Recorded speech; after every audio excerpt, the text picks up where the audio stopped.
How's it going? Thanks for watching, thanks for being here. Welcome, this is Sean. I do sneakers, I do travel, and everything in between. Yes, we are back with another sneaker terms video. It's the third video, if I'm not mistaken. There are other two sneaker terms videos. Go check those out if you haven't yet. I'm gonna link them in the description. You might learn a thing or two. So whether you're a sneakerhead or not, you may have encountered these terms, you will encounter these terms. They're just inevitable in your life as a collector or as a casual sneaker customer. Know what I mean? Let me go back to sneakerhead. I don't really use the word sneakerhead because the term sneakerhead has it's evolved and it's kind of lost its meaning, its pure meaning. Back in the day when someone was called a sneakerhead, that guy knew everything about sneakers. He knew where to buy the sneakers. He knew the history behind the sneakers. You know, he knew people. He was connected. The guy would get in line. He would camp out. Maybe it's just me, but it's changed. Everybody's a sneakerhead. That's not a bad thing. Everybody's a sneakerhead. Just go on the internet and look for release dates and look for the history of the sneaker.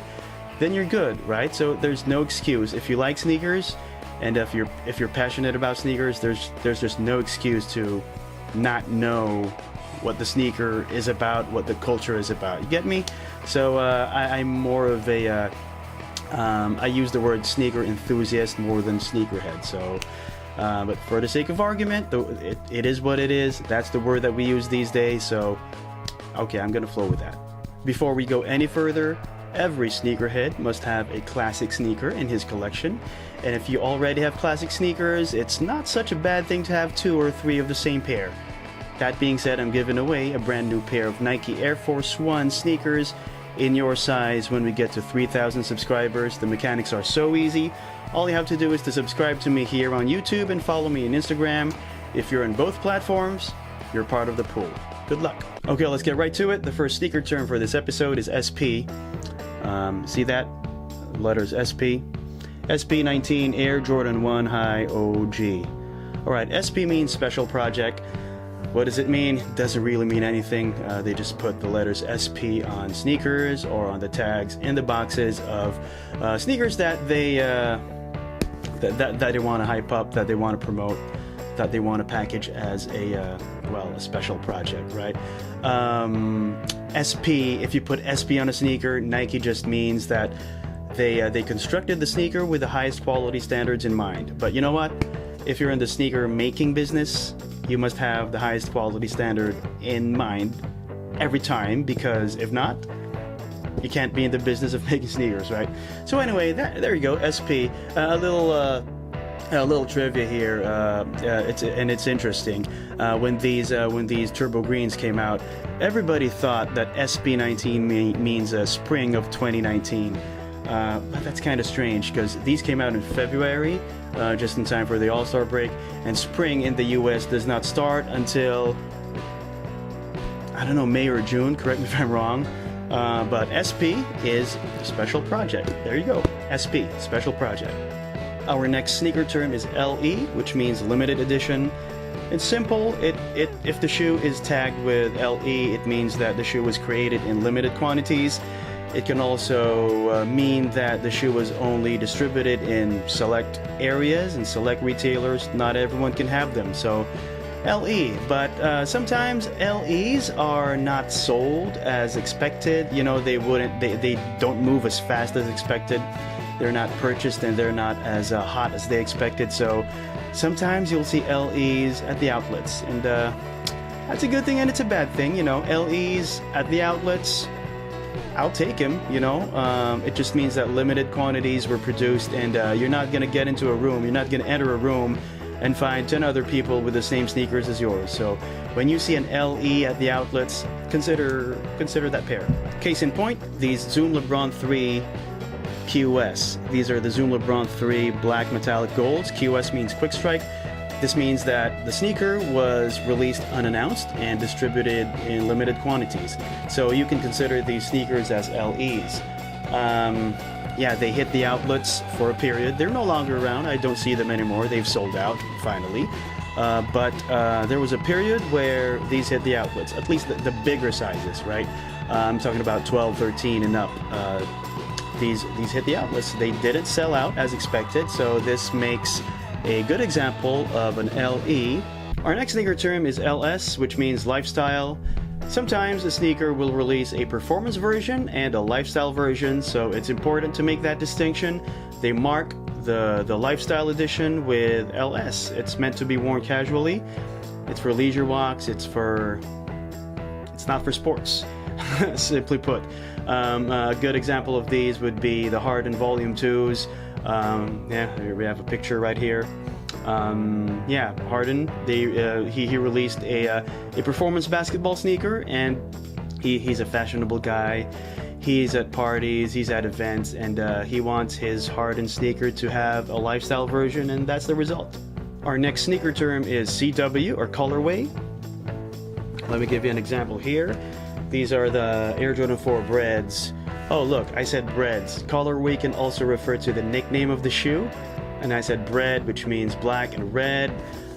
So these are the Air Jordan 4 Breads. The colorway refers to the color listing on the box, on the tag. So here we go. What does it say over here? About that.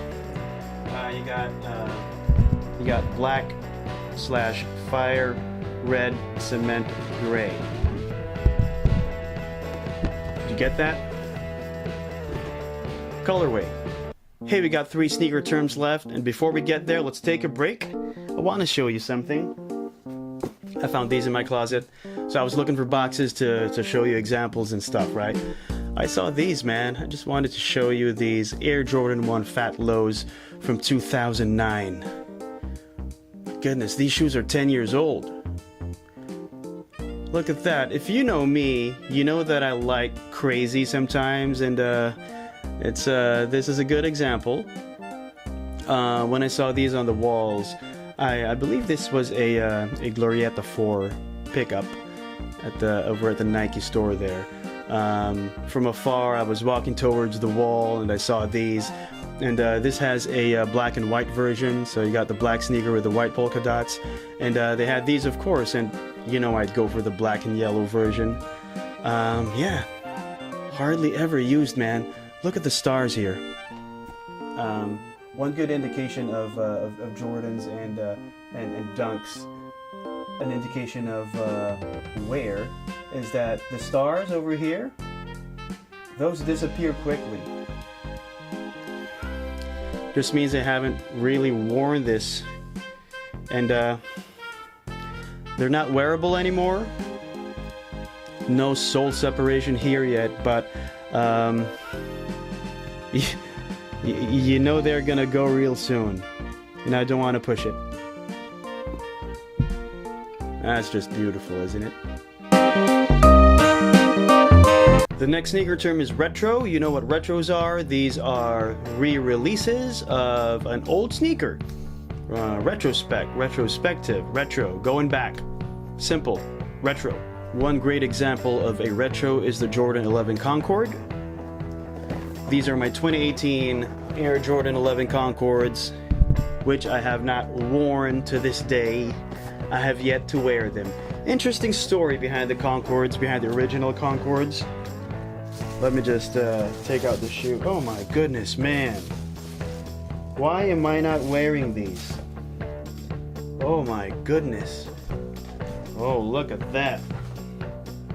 So, speaking of retros, these originally came out in, these were first seen on feet and on national television in 1995. That was in May, I believe. First game of the Eastern Conference Finals between the Bulls and the Magic. Jordan wore these, and so I'll tell you the story, right? He wasn't supposed to wear these. Nike and Tinker, the designer, had advised Michael to not wear these sneakers because they weren't ready for production yet. So Michael wore these in May, but they weren't ready for sale until November of the same year. So Michael wore these against the instructions of the powers that be at Nike. He wore these anyway, and he was fined by the NBA because he was supposed to wear all black sneakers, and these are obviously black and white. The rule was to wear black sneakers. They had games where they had to wear uniform colors, and Michael just went against that. In that same series, because he had to have black sneakers, he wore the Air Pennies, the Air Penny 1s. He just ripped off the Hardaway logos, the 1 cent logos, and he wore pennies, black sneakers. And also in that same conference came out the black Jordan 11s. Insane series, insane history, insane sneaker. It's a great example of a retro. Hey, look at the number 45. When Michael wore these in Game 1, it had the number 45, and when they released in November for the first time, it carried the number 23. So these 2018 releases, these 2018 retros, are true to the original. Number 45. There you go. Let's get to the next sneaker term. Our next sneaker term is GR, or General Release. Very self-explanatory there. They have a wide release. Almost every retailer has them. They're easy to get, relatively easy to get, because, you know, sometimes GRs are just crazy. The Air Jordan 11 Concords, they're GR, man. The Air Jordan 4 Breads, they're GR, but they're just, they're not that easy to acquire. But I have the LeBron 14s here. It's the closest sneaker I could get that's GR. So it's a good example of a GR. Readily available. They're online. They're on the sneaker walls of brick and mortar stores. Everybody has access to them. No raffles and no camping out necessary. GR, General Release. Hey, we're down to the final term for the episode. Thanks for sticking with me. The final term is NRG. Nobody really knows what the letters mean. It's a Nike term. It's a fancy way of saying energy, obviously.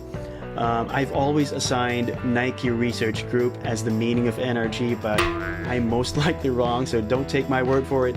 So NRG, it's probably the pinnacle of all tags. If a sneaker is labeled as NRG, it's limited edition. It's a special project. It's you have to get in line for it. You have to join raffles to get access to the sneaker. They're expensive.